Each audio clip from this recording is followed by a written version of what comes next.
함께 한번 따라해 보겠어요? 어린 자녀의 신앙 양육.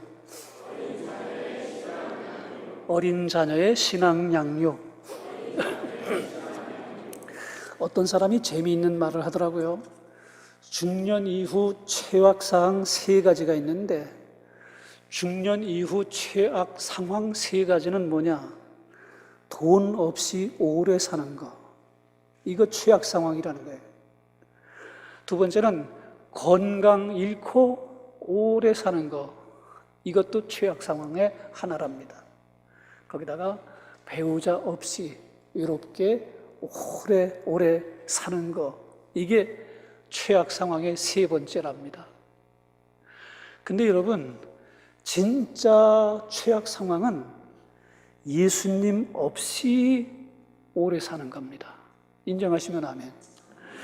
어린 자녀가 이 험한 세상 살아가는 동안 행복한 삶 살고, 형통한 삶 살고, 어떤 어려움도 능히 이겨낼 수 있는 사람 되게 하려면 신앙 안에 믿음으로 바르게 잘 자라나야 훌륭한 믿음의 삶 잘 살아내고 행복한 삶 사는 우리의 자녀들이 되게 될 줄로 믿습니다.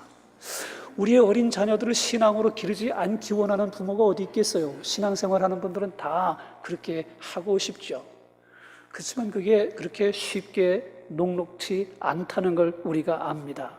어떻게 해야 되느냐? 오늘 3가지 말씀인데, 첫 번째 한번 화면 보시고 다 같이 한번 따라해 보겠습니다. 시작.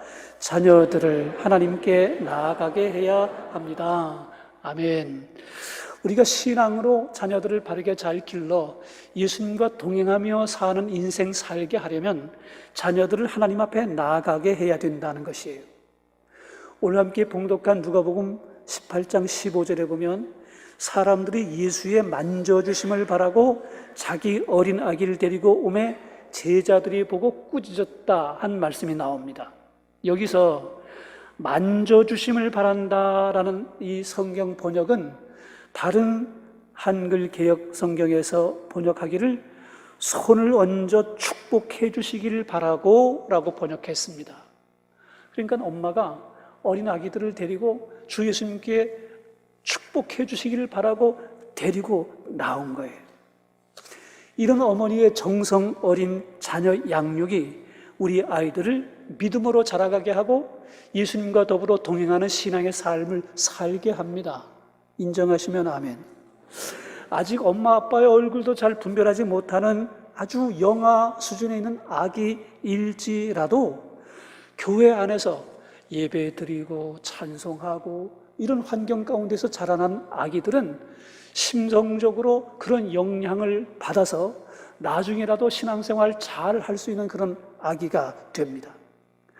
교회에서 찬송소리, 기도소리 들으면서 자라게 되는 것은 신앙교육에 있어서 아주 매우 중요한 게 된다는 거죠. 거기다가 목사님, 우리 아기 위해서 축복기도 한번 해주세요.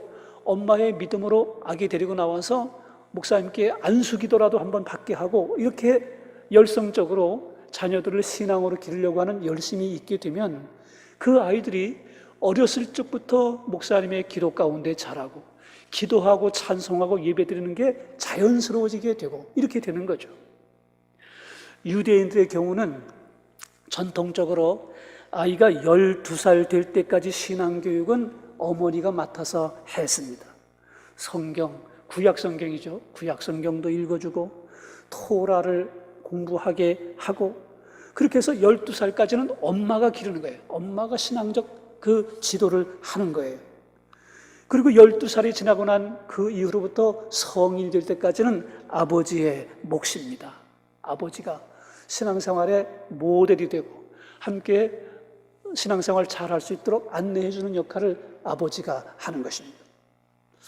모세의 어렸을 적 양육 과정을 보면 이 효과가 얼마나 대단한가 하는 걸 알 수 있어요. 우리가 다 잘 아는 대로 모세가 출생했던 그 시대는 이 히브리인들이 애굽 땅에서 노예살이 하는 그런 어려운 시대였고, 남자 아기로 태어나면 무조건 다 죽어야 됐습니다. 인구 감소시키는 정책을 애굽이 폈기 때문에 여자아이는 살고 남자아이는 무조건 죽이는 위험한 시대에 태어났던 거예요. 그런데 어머니와 누이의 지혜로 바로 공주의 양아들로 구사일생으로 살아났습니다. 애굽 왕자로 궁궐에서 자라났지만은 당대 최고 학문이라고 하는 애굽의 교육을 받고 자랐는데, 사실은 모세의 친엄마였던 요게벳이 유모, 젖엄마로 아기에게 젖을 물려주고, 그리고 그 어렸을 적부터 12살 될 때까지 너는 히브리인이야, 하나님이 너의 보호자야, 이렇게 계속 신앙적 교육을 끼쳤기 때문에 하나님의 사람으로 모세가 성장하게 됐던 것입니다. 그러므로 이 모세의 성장 과정을 보면 그 부모가 어렸을 적부터 신앙으로 얼마나 감화를 끼쳤는가, 그리고 모세가 얼마나 이 이스라엘의 큰 훌륭한 지도자로 하나님 앞에 쓰임을 받았는가 하는 것을 보게 될 때, 어렸을 적부터 말씀 양육하는 게 평생 신앙을 좌우하는구나 라고 하는 것을 알 수 있게 되는 거죠. 그러므로 자녀들을 신앙으로 바르게 잘 기르려고 하면 우선 부모님들이, 우리 자신이 믿음이 좋아야 되고, 특별히 엄마의 믿음이 좋아야 돼요. 발명왕 에디슨의 어머니가 훌륭했습니다. 나폴레옹의 어머니가 훌륭했어요. 기독교인은 아니지만 맹모 삼천지교라는 말 여러분 아시지요? 맹자의 엄마가 맹자를 그 훌륭한 교육을 할 수 있기를 위해서 3번씩 이사를 하면서 그 자녀를 잘 기르기를 원했던 그런 열심이 있었던 것을 우리가 압니다. 학원 보내는 것보다, 학교 보내는 것보다 훨씬 더 중요한 게 교회에 잘 보내고 신앙으로 자라게 그렇게 인도하는 게 엄마의 역할입니다. 인정하시면 아멘. 우리 아산 천업교회 모든 성도들 가정이 자녀들을 교회 안에서 신앙적으로 바르게 잘 기를 수 있는 그런 환경 여건 될 수 있길 주의 이름으로 축복합니다. 아멘. 자녀들의 신앙 양육을 위해서 우리 부모들이 주의해야 될 점이 있어요. 간혹 교회에서 마음에 들지 않는 일들이 있고 마음에 들지 않는 사람들이 있게 돼요. 그래서 불평도 하고 또 때로 원망하게 되는 일도 있게 되는데, 자녀들이 듣는 자리에서는 그렇게 하면 안 돼요. 자녀들의 마음 심성 속에 교회에서 일어나는 그런 일부 있는 거지만 그런 이 부정적인 내용들을 각인시키게 되면 정상적으로 좋은 믿음으로 자라나는데 그게 아주 치명적인 악영향을 미치게 됩니다. 특별히 교회의 장로님이나 목사님을 비난하거나 이런 소리는 자녀들 앞에 절대 하면 안 되는 거예요. 교회의 그 지도자들이 모든 성도들에게 다 존경받을 수는 없지만 그럼에도 불구하고 그런 일들로 대화하게 될 때는 어린아이들 앞에서는 그런 말을 하면 안 된다, 그런 말입니다. 이즘에 한국 교육이 아주 정말 땅바닥에 떨어졌다고 다들 그러고 또 웬만한 사람들은 다 인정하잖아요. 옛날에는 부모들이 이 자녀들이 말을 잘 안 들으면 너 선생님한테 이를 거야 이렇게 말했거든요. 근데 지금은 거꾸로예요. 아이들이 말 안 들으면 선생님들이 너 그렇게 하면 엄마한테 전화한다 이렇게 해야 아이들이 말을 듣는 시대가 됐어요. 이게 참 심각한 문제가 됐습니다. 근데 교회도 똑같아요. 목사님들이, 장로님들이 잘하려고 하지만 어쩌다가 실수도 하게 되고 좀 잘못하는 일들이 있게 될 때 그런 일들로 자녀들 앞에 흉잡고 비난하고 원망하고 불평하면 그런 영향을 받아서 교회의 영적 리더십에 있는 사람들의 권위를 무시하게 되고 그 사람들을 향해서 부정적 생각을 품게 돼서 건강한 신앙생활을 하지 못하게 될 요소가 된다라는 것입니다. 마음에 새길 수 있게 되길 주의 이름으로 축복합니다. 아멘. 두 번째 교훈 함께 다 같이 한번 읽어보겠습니다. 어린 아이가 내게 오는 것을 금하지 말라. 누가복음 18장 16절 말씀입니다. 예수님께로 아기들을 데리고 나와서 축복해 주시길 청하는 사람들에게 제자들이 그냥 왜 예수님께서 지금 얼마나 바쁘시고 피곤하시고 할 일 많은데 그런 꼬맹이들을 데리고 나오느냐 이렇게 꾸짖었다는 거예요. 그랬더니 예수님께서 하시는 말씀이 어린아이들이 내게 오는 것을 용납하고 금하지 말라 하셨습니다. 어린아이들이 교회에 오는 것을 마음껏 할 수 있도록 장려하라는 거예요. 목사님과 함께 같이 교회 안에서 탁구도 치고 밥도 먹고 목사님이 주는 용돈도 좀 받고 이렇게 해서 자라나야 교회에 대한 좋은 마음이 들고 좋은 생각이 드는 것입니다. 인정하시면 아멘. 그렇게 해서 신앙 안에 바르게 잘 자랄 수 있도록 환경을 만들어 줘야 된다는 것이에요. 첫 번째 교훈과 비슷한 내용이지만 특별히 이거 우리가 마음에 꼭 새겨야 됩니다. 김동호 목사님이라는 분, 지금 원로 목사님 되셨는데 서울의 동안교회 목회하실 때 그 동안교회가 아주 청년들이 많았어요. 청년들이 장년들 신자보다도 더 숫자가 많았습니다. 그 동안교회 장로님이 어느 모임에 가가지고 자랑했어요. 아이고, 우리 교회는 장년 신자보다 청년들이 더 많아? 이렇게 자랑을 했더니 그 말을 들은 그 옆에 분이 듣고는 뭐라고 말했냐면, 연보도 못하는 것들 많이 나오면 뭐 했어? 이렇게 말한 거예요. 청년들이 연보도 못하는 것들이라는 건 수입이 없는 청년들 숫자 많아봐야 교회 돈이나 축내지 그게 무슨 교회에 도움되겠냐, 이런 말을 한 겁니다. 참 어처구니 없는 말을 한 거지요. 우리 교회도 한때는 애들만 모이는 교회라는 소리를 들었던 교회입니다.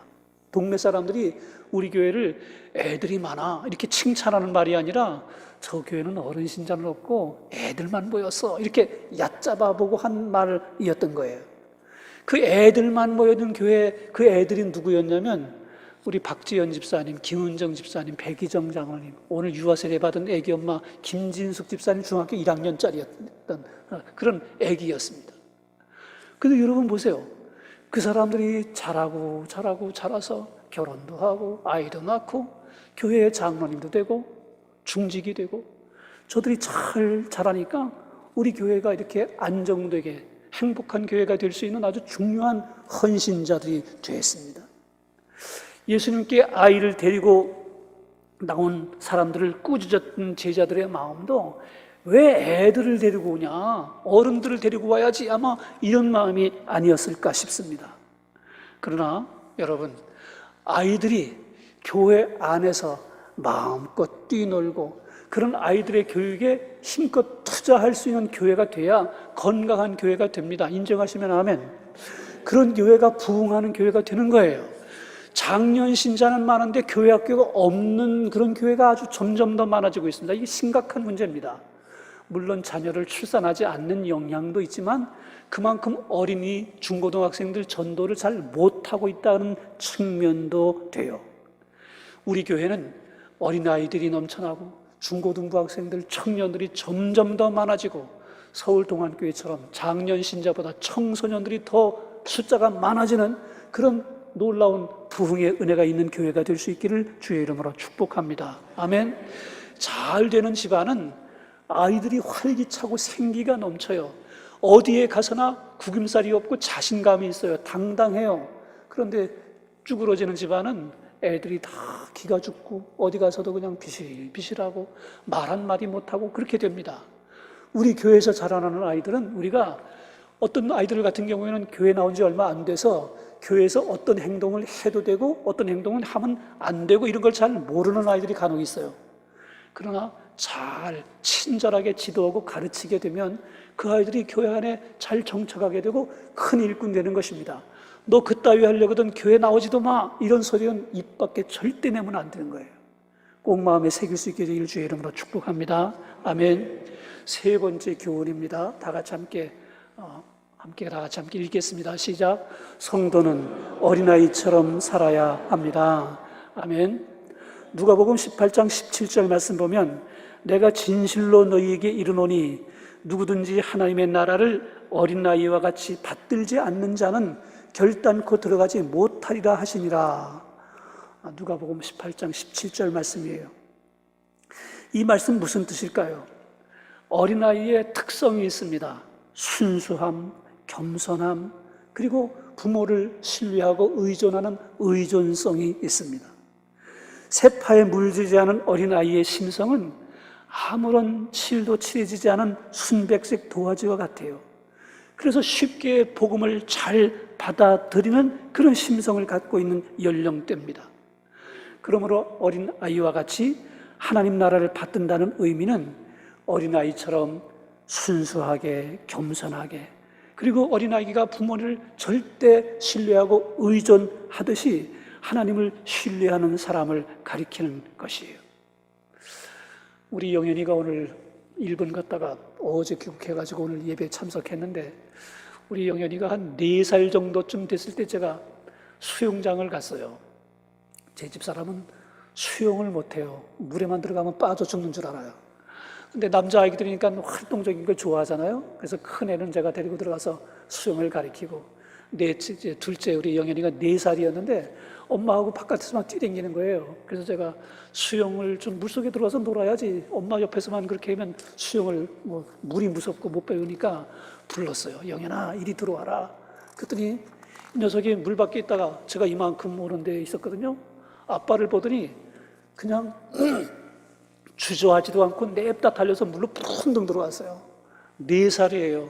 수영은 배워본 적도 없죠. 자기 키보다 높은 그런 수심인데도 불구하고 달려들어서 풍덩 뛰어들어왔어요. 제가 깜짝 놀랐어요. 우리 집사람은 물에 빠져 죽는 줄 알고 더 놀랬고, 우리 영현이가 그렇게 믿음이 좋아요. 아빠가 있으니까, 아빠가 오라니까 물이 깊든지 말든지 그냥 냅다 뛰어들어온 거예요. 놀래가지고 얼른 제가 가서 물 먹지 않게 이렇게 받아서 건져 올리면서 제가 그때 깨달았어요. 어린아이들처럼이라고 하는 말이 바로 이런 거구나. 아빠를 절대 신뢰하니까 그냥 물이 무서운지 모르고 그냥 탐방 뛰어드는 이 믿음이로구나. 우리가 하나님 앞에 어린아이같이 순수함으로, 겸손함으로 절대 의존하고 신뢰하는 믿음을 갖는다는 게 이런 거로구나. 제가 그때 그 이해를 보고 깨닫게 되었습니다. 여러분, 예수님을 잘 믿는 믿음의 사람들은 얼굴이 어린아이같이 돼요. 동안이 되는 거예요. 저는 저하고 계신 분들하고 얼굴 한번 쳐다보세요. 네. 바로 그 얼굴이 예수님 믿는 얼굴, 예수 잘 믿는 얼굴이십니다.